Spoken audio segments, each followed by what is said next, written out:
Hi, everyone. Thanks for being here tonight. My name's Danny. This is Han, Jose, and Joe, and we are ImVue. So our goal for this project was to create an application that allows users to make artwork that interacts with the real world.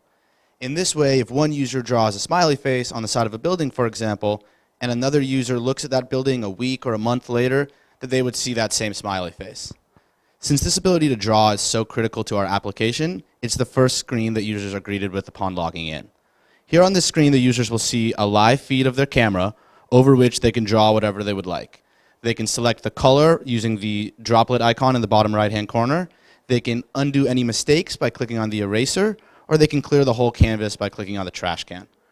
Two other features that we implemented that we're really excited about is the ability to add text to a project, allowing the user to leave more legible messages, and the ability to put images over the top of a project as well.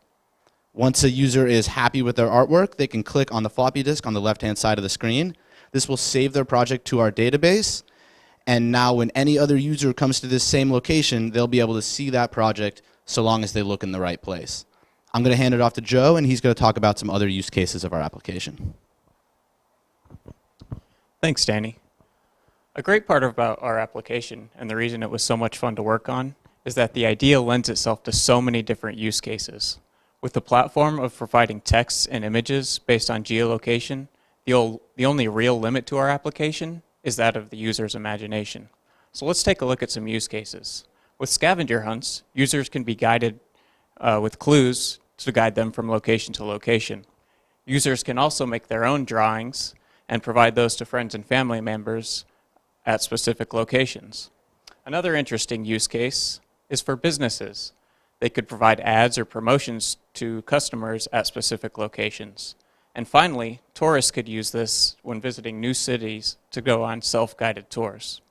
And now here's Han to talk about some of the technical challenges that we faced. Thanks, Joe.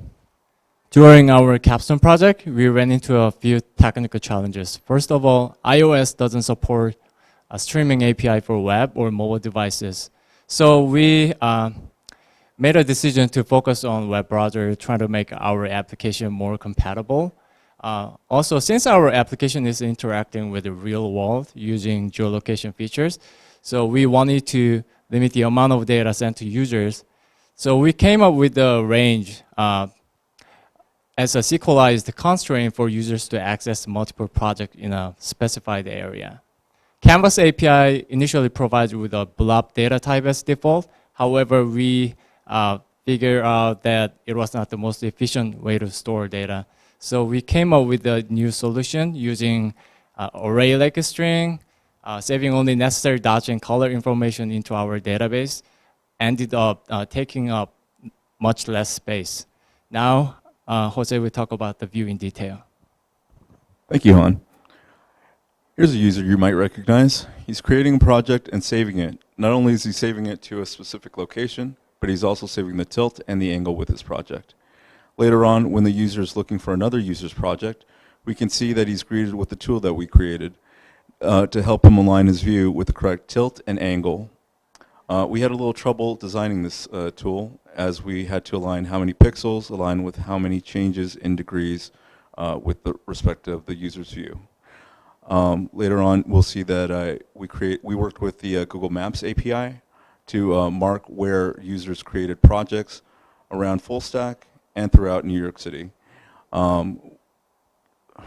As you can see, when you get close to one of these markers and click on it, you will be able to see the project once you click on the marker. We had a lot of fun building ImVue, and we hope you check us out on our Heroku link. Thank you.